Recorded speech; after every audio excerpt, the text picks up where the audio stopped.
Hi guys, it's Alia. Welcome back to my channel. And welcome back to the last journal for the day. If you've been watching closely, I've listed, I don't know, 8, 10 journals and how to make videos for them in the last 6 hours. So this is my very last one. And as you can see, it doesn't require a closure, but I do have this really cute one that does it matches, so it will definitely come closed, but as you can see, it doesn't really need the closure to be closed.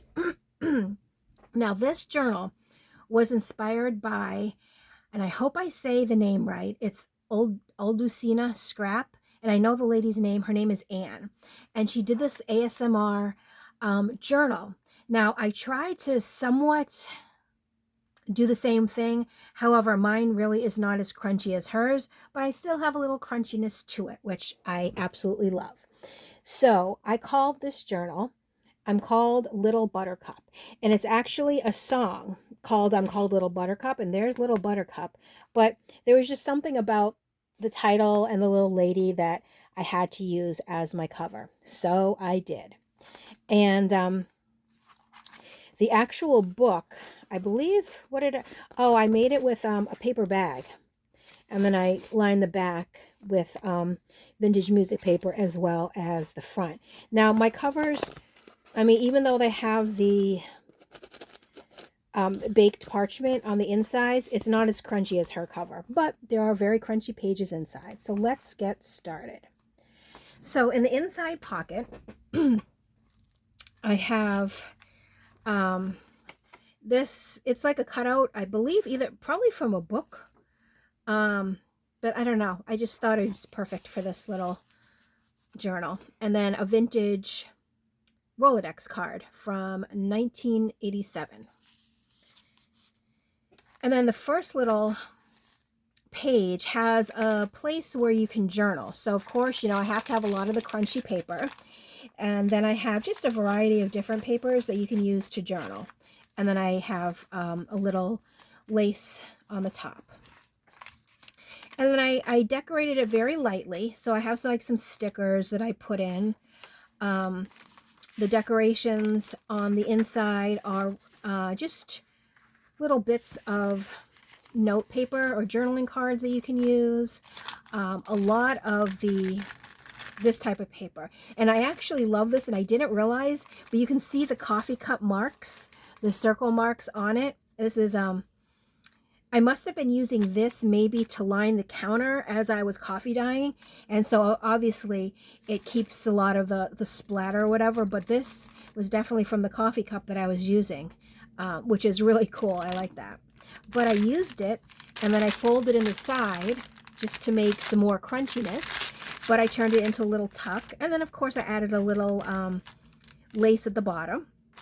And then in there we have a little booklet just of some random pages that you can use to journal on. And then that tucks right back inside there.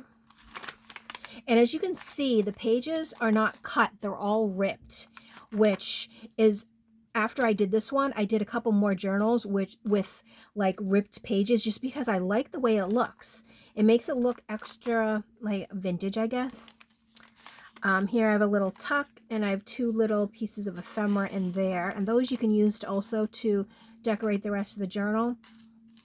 Little bits of lace, and then a little journaling card there. Here I have a little corner tuck there with some journaling spots or journal. It's kind of like note paper, kind of, because you can write on the back of it. And again, love the edges there. Here I did a little glassine bag, and then in the bag, well, on the cover, this was another image from the music paper. So I have the image, I have some lace behind it, and then I have a little Tim Holtz ephemera piece. And then here we just have 2 little scraps of like note paper that you can use to either decorate the journal or write on the back. And then again, more crispy baked paper. I just love it. And then some more places to journal. Have a little Tim Holtz feather here. And that just decorates this little flip. And then we have little note papers there. Little Tim Holtz arrow that points this way, and this flips out like that. So you have a little lace there. And then just did a little decorating on the top there. Some more of these little, I don't know what to call it, ephemera or like note paper, because it's thin like paper, but I use these personally. I rip out the images or around the images that I want, and that's what I use when I'm collaging. But you can definitely use them as journaling cards too, because they are blank on the back. So, but I just don't know what always to call them. So we have another piece of nice crunchy paper, and I have on this one a little pink lace bow on the top. And then here, there was a little, some coffee dye paper that was cut off, and there's a little chunk of the parchment paper that I used just to decorate it, and then little note papers that slide right in. Here's a little sticker of a mushroom house, which is super cute.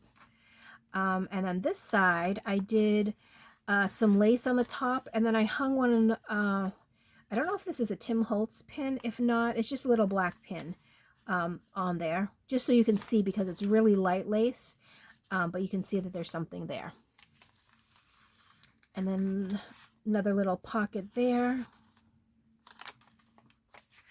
Just really roughly ripped edges that I love. Some more paper. Here's another ring of where the coffee was. And a little pocket there. And look at that. Look at that rip. Oh, love it. And I do have a rip ruler, which I completely forgot about. But I did rip all this by hand. But going forward, I want to do another journal, and I want to use the rip ruler for it, because I haven't used it yet, and I just want to kind of try it out. So we'll see. And then here is the back. So this was my attempt at a little crunchy journal. Like I said, the cover isn't as crunchy, but the pages on the inside are just so great. So this is available if you are interested. It's in my Etsy, and I will leave a link to the journal in the description box below. And it will tell you, like page count, measurements, all that. But actually, I have a little cheat sheet right there, and I do know it's 5 by 8. So that is the measurement of it. But other than that, any other information will be in the Etsy listing. So that is it for this flip through. Again, I hope you guys enjoyed it. And as always, thank you so much for watching, and I will catch you in my next video. Bye.